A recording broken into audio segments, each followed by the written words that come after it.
சக்ரீகிருத்ய சதாசனம் தளதளா குருவன் சுவர்ணாஞ்சனம்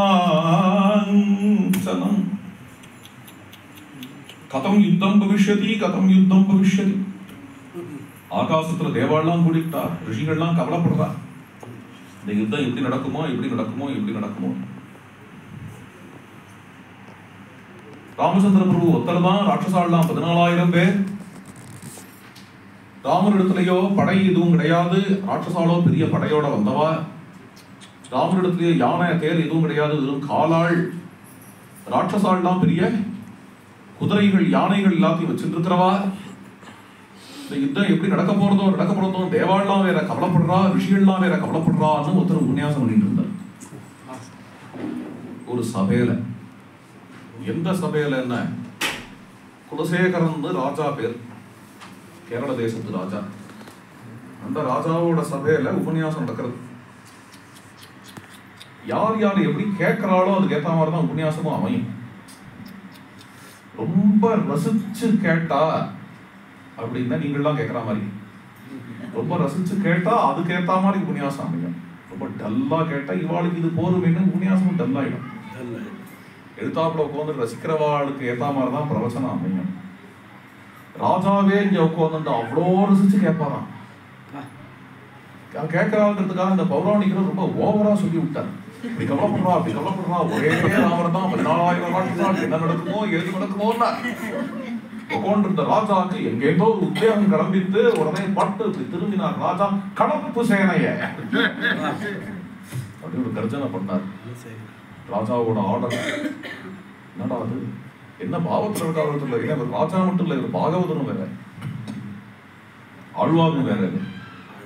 அதனால என்ன ஆச்சு அப்படின்னா, ஆர்டர் கொடுத்ததுதான் ராஜாவோட ஆர்டர். பட்டுன்னு சேனாபதி என்ன பண்ணா, பெரிய சேனைகள் எல்லாம் கிளப்பிட்டான். யானைப்படை, குதிரைப்படை, தேர்ப்படை, காலாட்படை.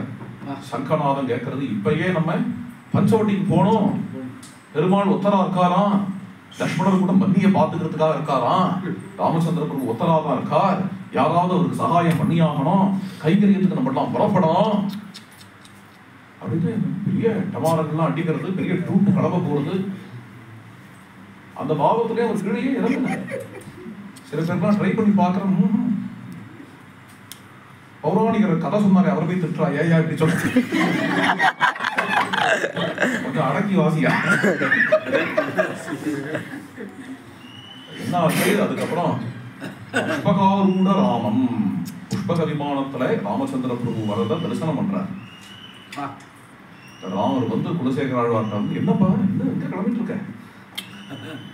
இல்ல கரதூஷண யுத்தம் அதெல்லாம் இன்னைக்கே ஆச்சு, ராவண மதமே ஆகி இப்ப நான் அயோத்திக்கு திரும்பி போயிட்டு இருக்கேன். அதுல ஒண்ணுதான் அடங்கினாராம் குலசேகர ஆழ்வார். பக்தினா அப்படி இருக்கும், லோகத்துக்கு புரியாது, லோக விலட்சணமான கதைகள். ராமச்சந்திர பிரபு கையில வில்ல எடுத்து ஜாம் ஜாம் ஜாம் ஜாம் வராரா. சுத்தி ராட்சசாலாம் நின்று கொண்டு எல்லாரும் அவரவர்களுடைய ஆயுதங்களை ராமர் மேல பிரயோகம் பண்ண.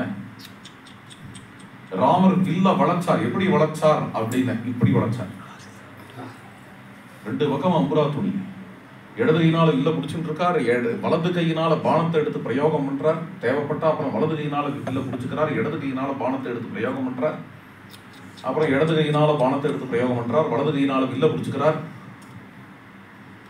இப்போ நான் சொன்னது ரொம்ப ஸ்லோ மோஷன்ல இருந்தது. இது எவ்வளவு வேகமா நடந்ததுன்னு அந்த ஃபேன் கை மாதிரி அது தெரியல. பார்த்தேடா, ஃபேனோட கையெல்லாம் தெரியாது, என்ன அவ்வளவு ஃபாஸ்டா சுத்துறது.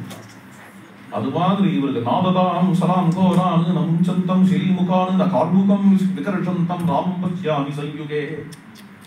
பானத்தை எடுக்கிறார், தொடுக்கிறார், அடிக்கிறார், எடுக்கிறார், தொடுக்கிறார், அடிக்கிறார், எடுக்கிறார், தொடுக்கிறார், அடிக்கிறார், கட்ட கட்ட கட்ட கட்ட கட்ட கட்ட கட்ட நடக்கிறது. என்ன பண்றாருன்னே புரியல. ஒன்னே ஒண்ணுதான் தெரியுது, எழுத்தாப்புல ராட்சசாலாம் பத்த பத்தையா விழுறான். குட்டியிலும் கொடையிலுமா கை தனியா கால் தனியா வெட்டி ராட்சசர்கள்லாம் செதஞ்சு விழுறா. அப்படியே மெட்ராஸ் லாங்குவேஜ் ஒண்ணு உண்டு, கேள்விப்பட்டிருக்கா? சுத்தி கட்டி அடிக்கிறதும்பா. ஒரு ஆளை நடுவில் நிறுத்தி வச்சு 40-50 பேரா சுத்தியா போட்டு அடிச்சு தோசம் பண்றது. இங்க சுத்தி கட்டி அடிக்கிறதுங்கிறது என்னன்னா, சுத்தி இத்தனை ராட்சசால் இருக்கிறா இல்லையா, சுத்தி நிக்கிறவங்களாம் அடி வாங்குறான்.